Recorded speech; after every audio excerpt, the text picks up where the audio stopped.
ওই না কলি ঘর কলি ঘর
কলি ঘোর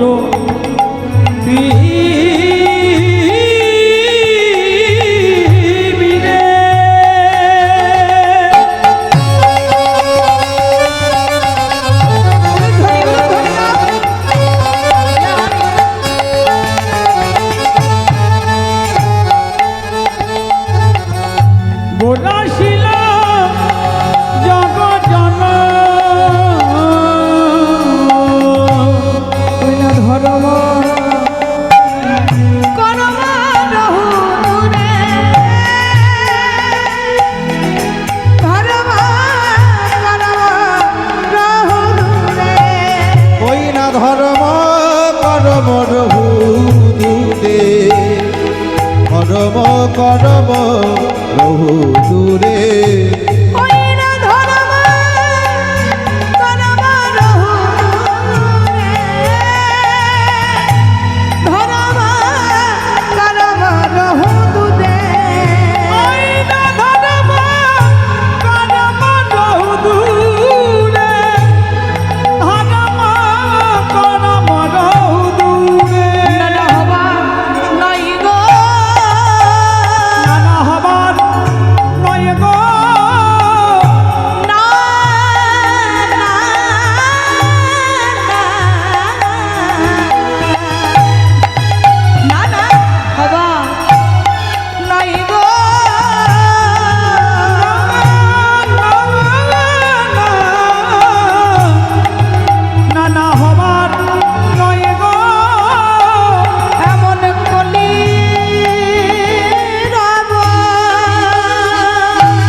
মতো হওয়া নয় গো করুণা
কদম কদম রহু দূরে।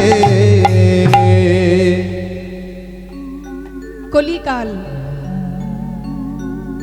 সত্য তেতা দাপর পেরিয়ে আমরা প্রত্যেকটা মানুষ এখন বর্তমান যে যুগে উপস্থিত হয়েছি, সেই কালটার নাম হচ্ছে কলিকাল। এই কলিকালের মানুষ কেমন আর কলিকালের মানুষের অবস্থা কেমন বাবা, সেই সম্পর্কে মহাজন পদকর্তাই পদটি লিখলেন। বলছে কলি ঘোর ও তিমিরে গোড়া সল জগজনে ধর্ম করম রহু দূরে। কলিকাল যত অবগত হবে, কলিকাল যত আসবে, কলিকালের মানুষ তত গভীর অন্ধকারে প্রবেশ করবে। যেমন দেখবেন সন্ধ্যা যখন ঘনিয়ে আসতে আস্তে আস্তে রাত্রি যখন গভীর হয়, অন্ধকারটা তত গাঢ় হয়, স্বাভাবিক কথা। বাবা দিনের আলোয় সবকিছু কিন্তু ভালো, কিন্তু রাত্রিবেলাতে অনেক কিছুর ভয় থাকে।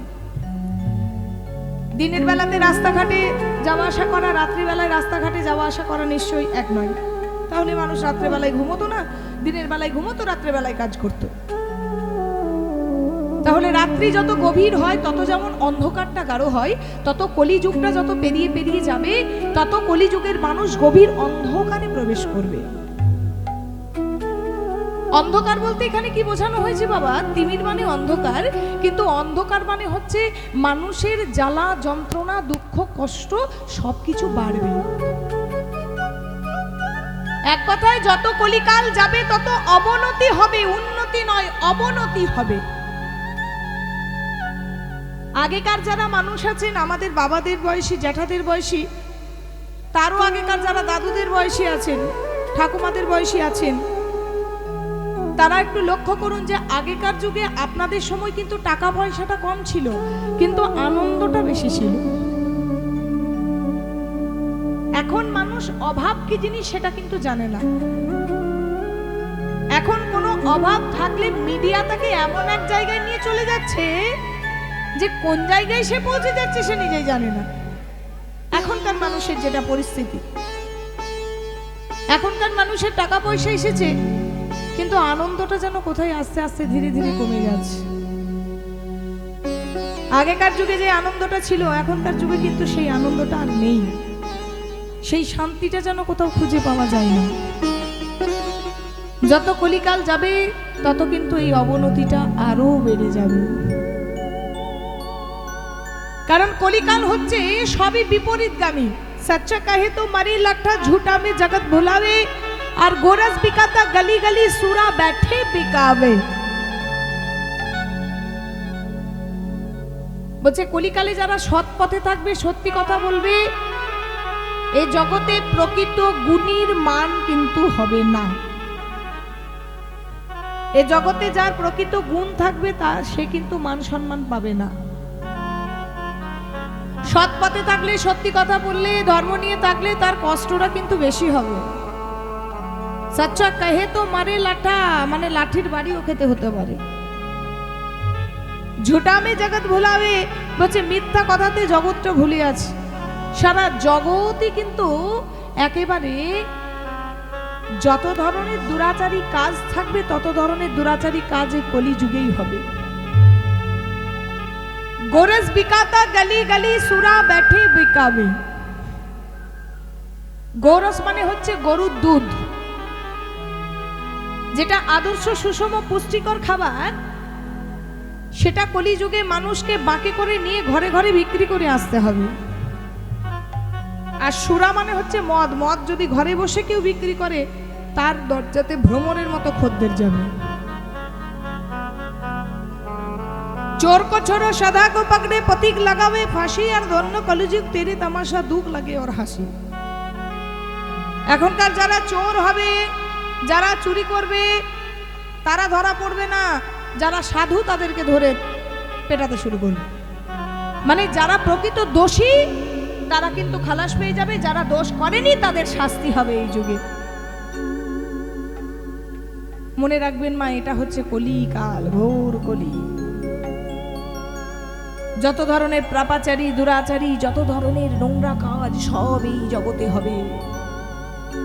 তবু এই জগতের অবতরী হয়ে এসেছে আমার শ্রীমান চৈতন্য মহাপ্রভু, যিনি প্রকট হলেন রাধা কৃষ্ণ মিলিত যুগল তনু। রাধা কৃষ্ণ এক আত্মা দুই দেহ ধরি, অনন্যে বিলাস রস আস্বাদন করি। সেই দুই দেহ হইবে চৈতন্য গোসাই, লীলারস আস্বাদিতে দোহে হইলা এক ঠাঁই। রাধা কৃষ্ণ মিলিত যুগল তনু, গোবিন্দের গো আর রাধারানীর রা একত্রিত করে মিলিত হলেন নবদ্বীপ চন্দ্র সোনার গোরা। সেই গৌর হরি প্রকট হয়ে এলেন নদিয়ার নবদ্বীপে। কিসের জন্য এলেন? নাই ঘোর কলিকাল থেকে আমাদের মতন পাপাচারী দুরাচারী মানুষকে উদ্ধার করার জন্য। মানুষ যে ধরনের কাজ করুক না কেন, মানুষকে সঠিক পথ দেখানোর জন্য ভগবান আমার অবতীর্ণ হয়ে এলেন। 3 যুগে ছিলেন বাবা রাজা, সত্য যুগে ছিলেন রাজা, ত্রেতা যুগে রামচন্দ্র রাজা, দাপরে কৃষ্ণ রাজা, কিন্তু কলির ভগবান কোনো রাজা হলেন না। হরি বল। কলির ভগবান কাঙালের ঘরে ভিখারির ঘরে জন্মগ্রহণ করলেন। কাঙালির ঘরে ভিখারির ঘরে জন্মগ্রহণ করে বোঝাতে চাইলেন, এই জগতে কৃষ্ণ নাম করতে হলে আগে যে তোমাদের কাঙাল হতে হবে। নিতাই গৌর হরি বল, হরি বল। মহাপ্রভু ধুলাই গড়াগড়ি দিয়ে কৃষ্ণ কৃষ্ণ বলে কাঁদতে, রাধা প্রেমকে অঙ্গীকার করে, রাধা ভাবকে অঙ্গীকার করে, রাধারানীর প্রেমের ডালি মাথায় করে ঘুরে বেড়াতে স্বয়ং মহাপ্রভু ধুলাই গড়াগড়ি দিয়ে কাঁদতেন। মা হরি বল।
अनर्पित चरिंग चीरा चरिंग चीरा करुणा अवतीर्ण कलो समर पयुदुन्नत यज्ज्वल रसा उज्ज्वल रसा स्वाभक्ति श्री हरि पूरट सुंदर दुति कदम अर्पित सदा हृदय स्कंदर स्फुरतव सचिर नंदन सचिर नंदन অনর্পিত ধন যা তিন যুগে অর্পণ হয়নি সেই অনর্পিত ধন আমার শ্রীমান চৈতন্য মহাপ্রভু নিয়ে এলেন কোথায়? কলি জীবের প্রত্যেক দ্বারে দ্বারে হরি নাম রূপে উন্নত উজ্জ্বল রস রাধা রানীর প্রেম মাধুর্যটাকে বিতরণ করলেন শ্রীমান চৈতন্য মহাপ্রভু। রাধা যেমন করে কৃষ্ণ কৃষ্ণ বলে কেঁদেছে, আমার মহাপ্রভু কৃষ্ণ কৃষ্ণ বলে কেঁদে কেঁদে প্রত্যেক জীবের দ্বারে দ্বারে নামটাকে বিতরণ করেছে। হরি বল। আর সেই মহাপ্রভুর প্রেমে পড়েছে এক নদের নাগরী, আর সেই নদের নাগরী আরেক নদের নাগরীকে গরম করে বলছে, সখী রে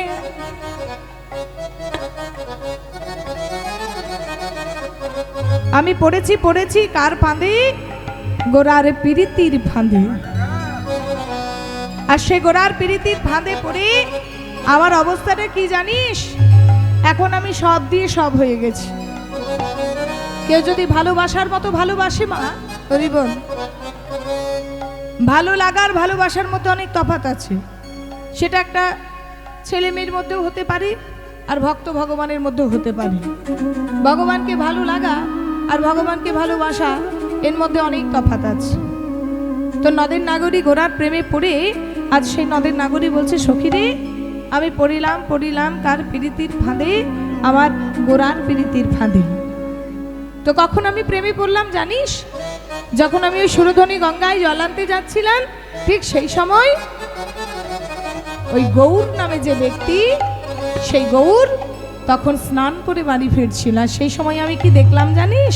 ওই না সুরধনীর কিনারা সোনার নুপুর দিয়া পা নাচে না গরি গো সুন্দর গৌরাঙ্গরা। ওই না সুরধনীর কিনারায় সোনা নুপুর দিয়া পায় নাচে না গরি গো সুন্দর গৌরাঙ্গরায়। ওই না সুরধনীর কিনারা সোনার নুপুর দিয়া পা নাচে না গরি গো সুন্দর গৌরাঙ্গরা। ওই না সুরধনীর কিনারায় সোনা নুপুর দিয়া পায় নাচে না গরি গো সুন্দর গৌরাঙ্গরায়। আহা সুন্দর আহা সুন্দর আহা সুন্দর গৌরাঙ্গরায় নাগরী গো সুন্দর গৌরাঙ্গরায়। সুন্দর গৌরাঙ্গরায় নাগরী গো সুন্দর গৌরাঙ্গরায়। আহা সুন্দর গৌরাঙ্গরায় নাগরী গো সুন্দর গৌরাঙ্গরায়। সুন্দর গৌরাঙ্গরায় নাগরী গো সুন্দর গৌরাঙ্গরায়। ওই না সুরধনীর কিনারায় সোনা নুপুর দিয়া পায় নাচে না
হরি বল হরি বল। প্রেম সে একটু উলুধ্বনি দেন মা।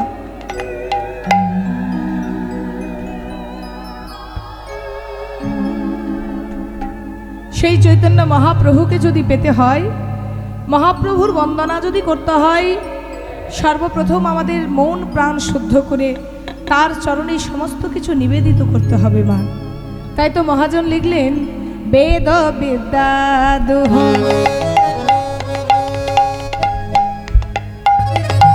কিছু নাহি জানতা, সে যদি আমার গৌরাঙ্গ নাহি ভজে, সে যদি আমার গৌরাঙ্গ নাহি ভজে। ও বেদ বিদাদ কিছু নাহি জানত, সে যদি আমার গৌরাঙ্গ নাহি ভজে, সে যদি আমার গৌরাঙ্গ নাহি ভজে। বেদ বিদ্যা দুহ কিছু নাহি জানতা, সে যদি আমার গৌরাঙ্গ নাহি ভজে, সে যদি আমার গৌরাঙ্গ নাহি ভজে। ও বেদ বিদাদ কিছু নাহি জানত, সে যদি আমার গৌরাঙ্গ নাহি ভজে, সে যদি আমার গৌরাঙ্গ নাহি ভজে। বৃথা তারে অধ্যয়ন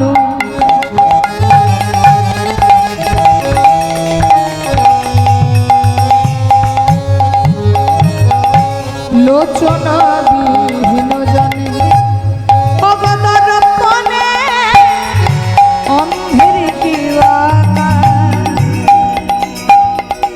দর্পণে অন্ধের কিবাকা। বেদ বিদ্যু কিছু নাহি জানত, সে যদি আমার গৌরাঙ্গ নাহি ভজে, সে যদি আমার গৌরাঙ্গ নাহি ভজে।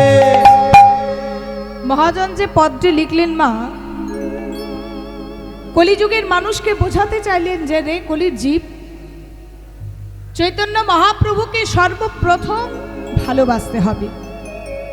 বলে রাখি মা, আমরা যতই রাধা কৃষ্ণ বলে লাফাই না কেন, যদি চৈতন্য কৃপা না হয়, গৌর কৃপা না হয়, নিতাইয়ের কৃপা না হয়, তাহলে কখনোই কিন্তু কৃষ্ণ কৃপা হয় না।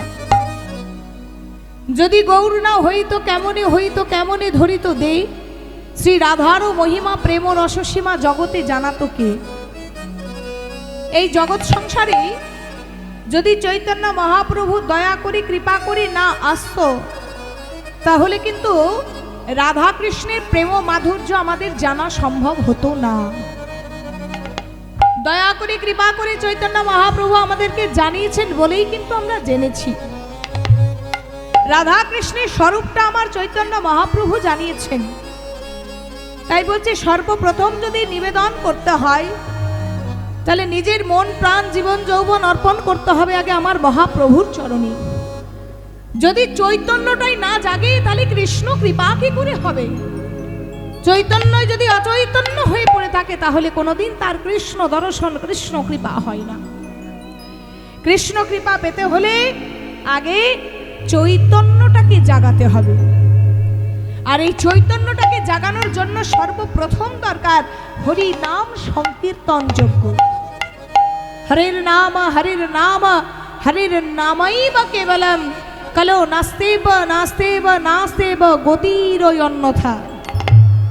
গতি নাই গতি নাই গতি নাই কৃষ্ণ নাম হরি নাম ছাড়া এই জগৎ সংসারে কিছু গতি নাই। একটা অন্ধের সামনে আয়না ধরালে অন্ধ যেমন আয়নার মর্ম বোঝে না। হ্যাঁ গো বাবা, একটা অন্ধের সামনে যদি একটা আয়না ধরিয়ে বলা হয় তোমার মুখটা দেখো, সে তার মুখটা দেখতে পারবে কি? তাহলে একটা অন্ধের সামনে যেমন আয়নাটার কোনো মূল্য নেই, তেমন যে যত বড়ই জ্ঞানী হোক, গুণী হোক, পণ্ডিত হোক, বিদ্বান হোক, টাকা পয়সার মালিক হোক, ডাক্তার, ইঞ্জিনিয়ার, প্রফেসর যাই হোক না কেন, রূপবান রূপবতী, শাস্ত্রে বলছে জাতি বিদ্যা মহত্ব রূপ যৌবন মে বাচ যতৌনেন পরিবর্জয় ভক্তস্তু পঞ্চকণ্টকা। ভক্ত জীবনের যে 5টি কাঁটা, জাতিতে যে ব্রাহ্মণ তার একটু মনে অহংকার থাকে, আমি জাতিতে ব্রাহ্মণ। কিন্তু বাবা, জাতিতে ব্রাহ্মণ হয়ে সেই ব্রাহ্মণের শ্রদ্ধাচরণ কর্মটা তো করতে হবে। জাতিতে ব্রাহ্মণ হলেই তো হবে না, তার কর্মটা যদি ঠিক না থাকে বাবা, তাহলে তাকে কেউ মানবে না সম্মান করবে। জাতিতে ব্রাহ্মণ হয়ে যদি মদের ভাটিতে বসে মদ খায়, তাহলে তাকে কেউ ব্রাহ্মণ বলে সম্মান দেবে? এটা মাথায় রাখতে হবে। তুমি দিলে তবেই পাবে, সেটা টাকা পয়সা বলুন, সেটা সম্মান বলুন, সেটা ভালোবাসাও বলুন। দেবেন তবেই তো পাবেন, না দিলে পাবেন কোথায়? না দিয়ে আশা করবেন না যে আপনি পাবেন। জাতিতে যদি কেউ ব্রাহ্মণ হয়, তার মনে একটা অহংকার থাকে, কিন্তু মনে রাখতে হবে ভক্ত জীবনে অহংকার থাকলে হবে না। এমন একটা দিন হলো যে সেই ব্রাহ্মণকে মুচির পা দুটো গিয়ে ধরতে হলো, তখন কি করবে? কিচ্ছু তো করার নেই। আজকে হাতি কালকে মশা। আজ তোমার পেছনে 20 জন ছুটে বেড়াচ্ছে, আজ তোমার মান যশ খ্যাতি নাম প্রতিপত্তি টাকা পয়সা অনেক কিছু আছে, কাল না দিনে তোমার পেছনে একজনও নেই, কিছুই নেই। আবার আজকে কেউ তোমাকে পোছে না, কেউ তোমাকে জানে না, কেউ তোমার সাথে ভালো করে সাড়া পর্যন্ত দেয় না, কাল তোমার এমন হলো ঘরে মিডিয়ার ছেলেরা গিয়ে দেখলে হাল্লা করছে। কখন যে কার জীবনে কি হয় সেটা বলা খুব মুশকিল মা। তাই জীবনে অহংকার কোনোদিন করতে নেই, তাতে জাতির অহংকার হোক বা বিদ্যার অহংকার হোক। শাস্ত্রে বলছে, এটা আমার মুখের কথা নয়, শাস্ত্রের কথা। শাস্ত্রে বলছে যে যত বড়ই বিদ্বান হোক, পণ্ডিত হোক, শিক্ষিত হোক, তার ব্যবহারটা যদি ভালো না থাকে তাহলে তার বিদ্যা নিয়ে কোনো কাজ নেই। একজন শিক্ষিত ছেলে, সে যদি তার বাবা মাকেই সম্মান না করে, পাড়া প্রতিবেশী মানুষের সঙ্গে সম্মান দিয়ে কথাই না বলে, তাহলে কিন্তু তার শিক্ষার কোনো যোগ্যতা নেই বা শিক্ষার কোনো দাম নেই। মহত্ব মানে টাকা পয়সা, এটার তো অহংকার করতেই নেই। কারণ ভগবানের কাজই হচ্ছে রাজাকে ভিখারি করা আর ভিখারিকে রাজা করা। কখন যে কার অবস্থা কোন দিকে যাবে এ বলা মুশকিল। রূপের অহংকার, রূপের অহংকার শাস্ত্রে বলছে করো না। আজকে তুমি রূপবতী রূপবান আছো, কাল তোমার শরীরে এমন একটা রোগ হলো, ব্যাধি হলো, বাবা এত অহংকার, একবার দুবার কেমো দেওয়ার পর সব চুলগুলো খসে খসে পড়বে, শরীর আস্তে আস্তে ক্ষীণ হতে শুরু করবে। তাহলে এই দেহটারও কোনো গ্যারেন্টি নেই। যৌবনের অহংকার, আজ তোমার শক্তি আছে, সামর্থ্য আছে, কাল না দিনে শরীরে এমন একটা কোনো ব্যাধি এলো, বিছানার মধ্যে শুয়ে থেকে থেকে তাকিয়ে তাকিয়ে দেখতে হবে, কোনো ক্ষমতাই থাকবে না কিছু করার। এই জীবনের কোনো কিচ্ছু গ্যারেন্টি নেই। যার যেমন কর্ম তার তেমন ফল, পাপ ছাড়বে না বাপকে, পরিষ্কার কথা। পাপ করলে তাকে কিন্তু ফল ভোগ করতে হবেই হবে। আপনি টাকা পয়সা দিয়েও আটকাতে পারবেন না, আপনি রূপ দিয়েও আটকাতে পারবেন না, আপনি জাতি ব্রাহ্মণ হয়েও আটকাতে পারবেন না, কিচ্ছু করেও আটকাতে পারবেন না। এই জীবনে সমস্ত কিছু বৃথা। তাই জন্যে মহাজন লিখে দিলেন, সময় থাকতে তোমরা এক কাজ করো, তোমরা ওই আমার গৌর হরির চরণে নিজেকে নিবেদন করো। কৃষ্ণ যদি ফিরেন কবু ভুক্তি মুক্তি দিয়া, প্রেম কবু নাহি দেন রাখেন লুকাইয়া।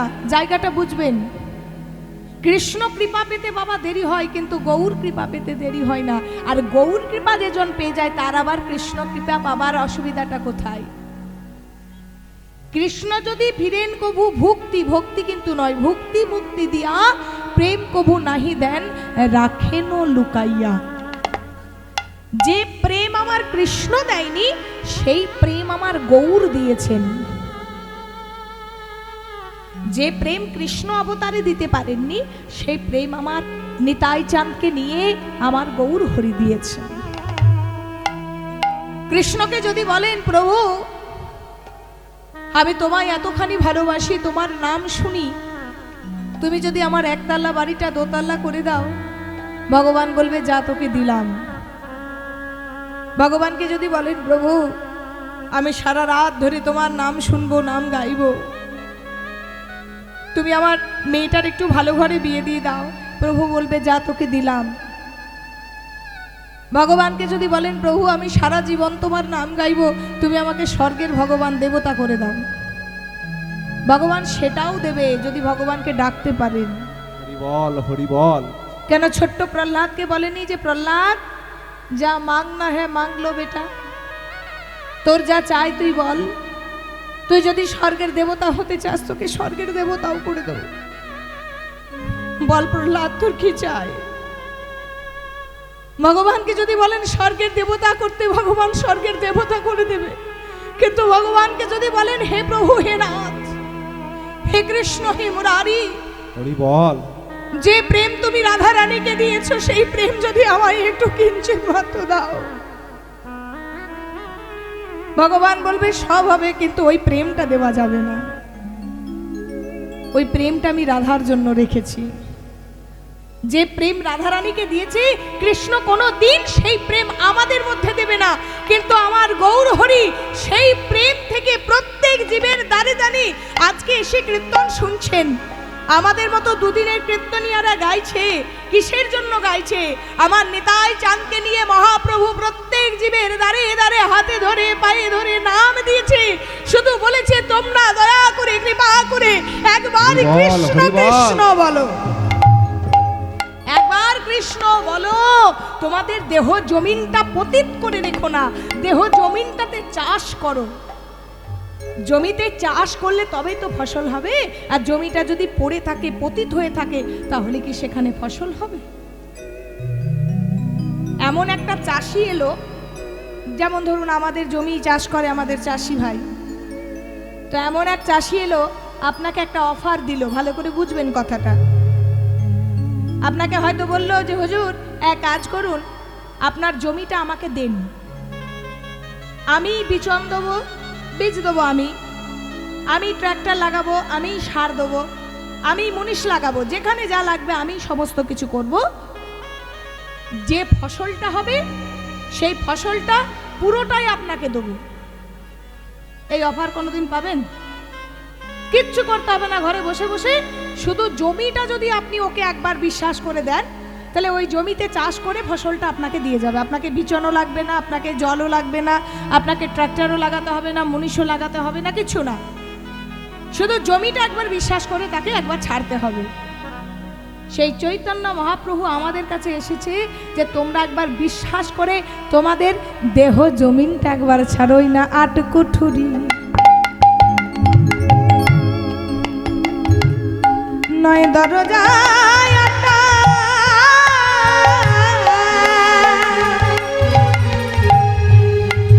আবার মাঝে মাঝে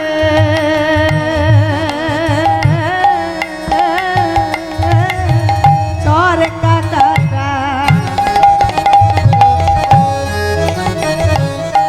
আমাদের এই দেহ জমিন যারা যোগ সাধনা করে বাবা তারা জানবে, আমরা তো জানবো না।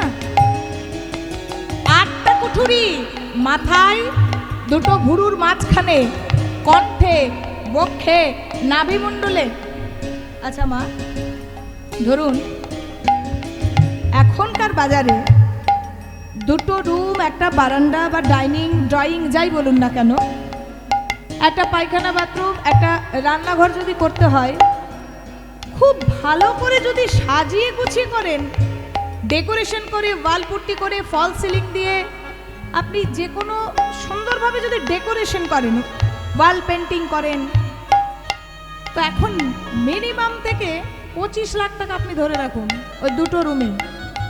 আমি জানি মিনিমাম 2টো রুম, কিন্তু তাহলে 8টা রুম আর 9টা দরজা যদি হয়, শুধু তাই নয় তার উপর আবার চিলে কোঠা আছে,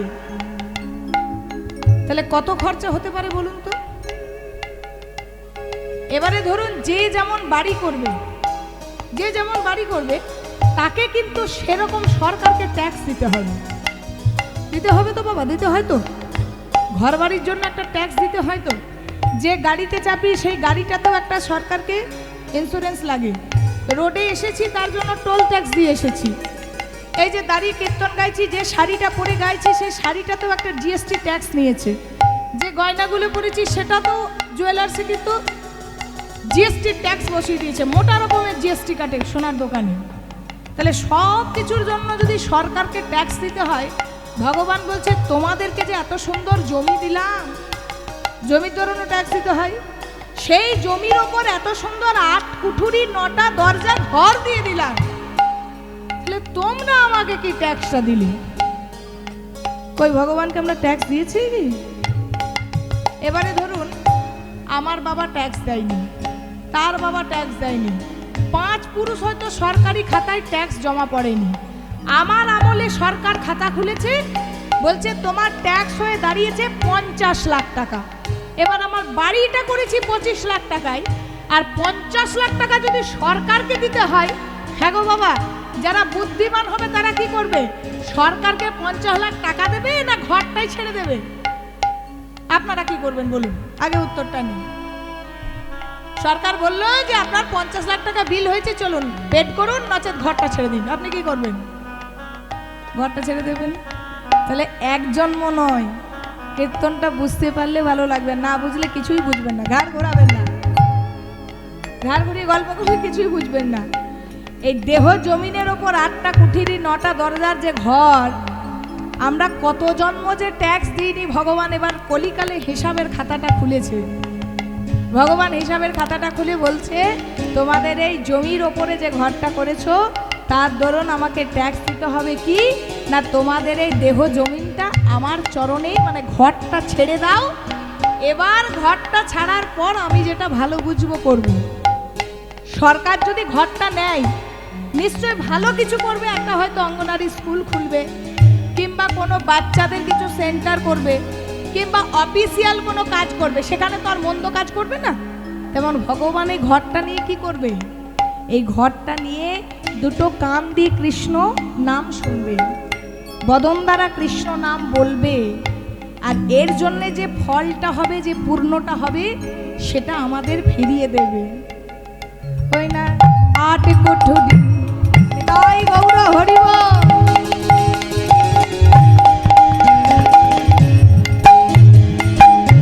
নয় দরজায় আটা,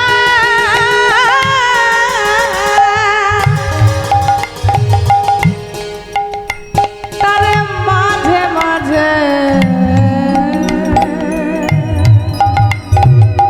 চরকা কাটা, তার উপরে সুন্দর কথা, আমার তারি উপরে সদর কোঠা, তার উপরে সাদর কথা, তারি উপরে সদর কোঠা, আয়না মহল তার কেমনে আসে যায়। ও দেহ কাটার ভিতর অচিনে পাখি কেমনে আসে যায়, রাজার ভিতর অচিন পাখি কেমনে আসে ও দেহ যায়। কাটার ভিতর অচিনে পাখি কেমনে আসে যায়। তাহলে এই দেহটা আমাদের গৌর গোবিন্দের চরণে অর্পণ করতে হবে মা। জমিন যদি পতিত হয়ে পড়ে থাকে, জমি যদি পতিত হয়ে পড়ে থাকে, ফসল না হয় বাবা, এই জীবনটা তো খুব ছোট্ট জীবন। আমি আপনাদের থেকে ছোট, আপনাদেরকে আমি কোনোদিনই ডায়লগ দিয়ে চলে যেতে পারি না, এটা করবেন ওটা করবেন, কীর্তন করি বলে তা নয়। নিজের জীবনের অনুভব থেকে, অনুভূতি থেকে আপনাদেরকে বলছি, এই জগতে যদি কেউ আপন হয় সেটা হচ্ছে আমার ভগবান শ্রীহরি। একটু বিশ্বাস করে, ভরসা করে একবার তাকে ভালোবেসে দেখুন। তাকে ভালোবাসলে কিন্তু ফলটা সুফল পাবেন। আর এই জগতে মানুষকে যদি বিশ্বাস করেন, মানুষকে যদি ভরসা করেন, কোনো কিচ্ছু পাবেন না। ওপর মহলটা যদি ঠিক থাকে, নিচের মহলগুলো আপনাকে কোনো কিছু ডিস্টার্ব করবে না। আসল জায়গাটা, খুঁটিটা যদি ঠিক থাকে, যতই ঝড় দেখ, ডালপালাগুলো হয়তো ভাঙবে, কিন্তু আবার সেখান থেকে নতুন ডাল হবে, বল হরি বল।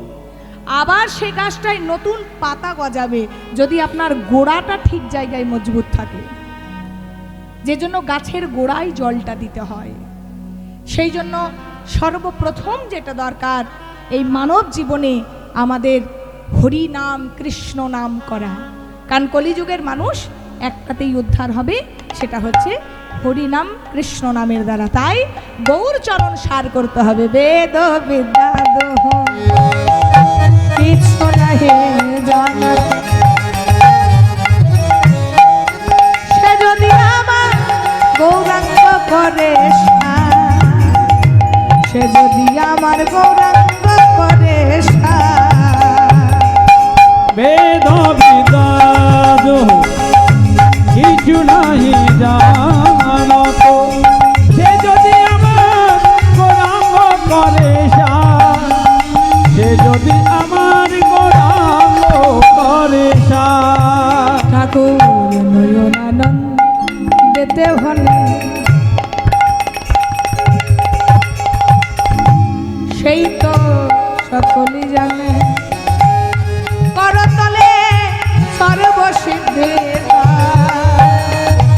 করতলে সর্বসিদ্ধি